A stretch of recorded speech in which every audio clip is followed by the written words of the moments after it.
9 pays regroupés au sein de l'Agence des cafés Robusta d'Afrique et de Madagascar, ACRAM, accordent leur programme de transformation et de promotion de la consommation du café ont eu une séance de travail au Togo. Les 9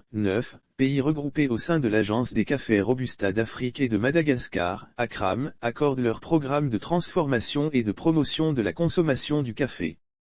Les acteurs impliqués dans la politique de relance de la caféiculture en Afrique dans le cadre du programme de relance de la caféiculture en Afrique qui s'inscrit dans la dynamique de soutien de l'Union européenne, UE, au développement du secteur privé dans les pays ACP, adopté par le Conseil des ministres ACPE à Nairobi, Kenya, en 2014 et financé par le 11e Fonds européen de développement, FED, l'ACRAM en partenariat avec le Centre du commerce international, ITC, l'organisation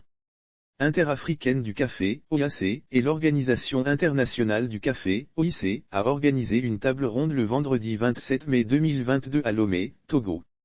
L'ACRAM est une association internationale à but non lucratif regroupant les opérateurs privés et publics intéressés par la filière café Robusta d'Afrique et de Madagascar.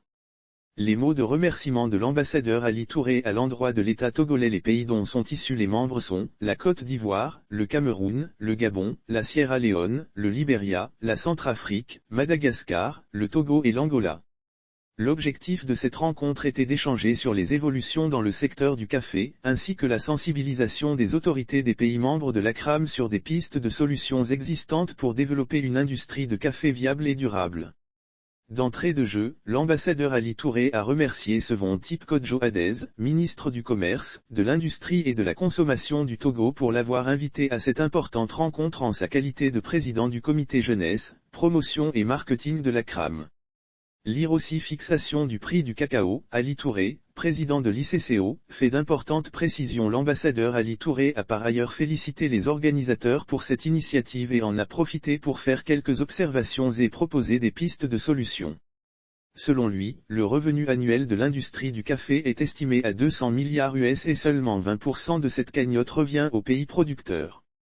Parlant de la durabilité de la filière caféière mondiale, il a indiqué que quel que soit le défi abordé, recherche technologique et scientifique, formation des planteurs et renforcement des capacités, transformation et promotion de la consommation, bonnes pratiques agricoles et entretien du verger, tout a un coût.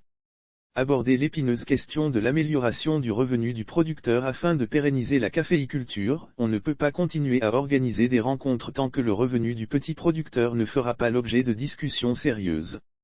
Lorsqu'un petit planteur ne gagne pas assez d'argent pour ne serait-ce que couvrir les coûts de production, il sera difficile de parler de durabilité. Nous ne pouvons pas continuer à faire le tour des capitales et ne pas aborder l'épineuse question de l'amélioration du revenu du producteur, a déclaré Ali Touré. Notons que la conférence a été précédée par une formation sur la gestion moderne de kiosques et de bars à café pour les entrepreneurs du 21 au 26 mai 2022 à Kalimé, Togo.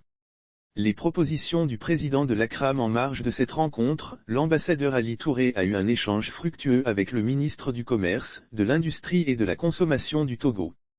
En guise de conclusion, le président du comité jeunesse, promotion et marketing a proposé la rédaction d'un projet de l'ACRAM relatif à la transformation et à la promotion de la consommation suivi de l'organisation d'une table ronde avec les institutions financières internationales et les partenaires au développement en vue de mobiliser les fonds nécessaires pour aider et soutenir les jeunes et les femmes des pays membres de l'ACRAM.